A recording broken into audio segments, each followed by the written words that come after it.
Salut. C'est moi, hein? La sirène à ça dans le restaurant. Baliaka. Non, les frites.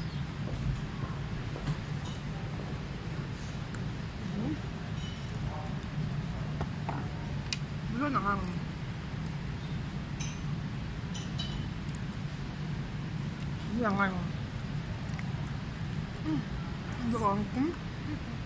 Très bon. Baliaka. Baliaka. Non, les frites, même ici. Vous avez l'exemple ici. Pour les amis, il y a filet de poisson. Filet de poisson. On va faire des énergies ma casse. Pour ta cama caia nos outros, des alacas. Então, olha o coça. Baliaka.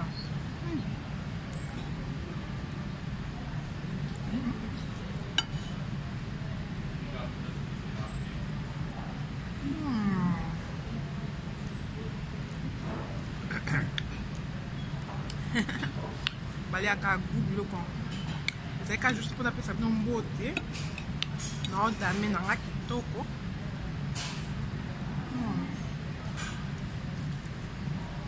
Moi, c'est déjà mon pouce. Lui, quand on a le au maïe, bon, champignon, c'est le champignon. Le champignon. Lien. Ok, merci, bisous, bye bye, bonne soirée, bonne journée.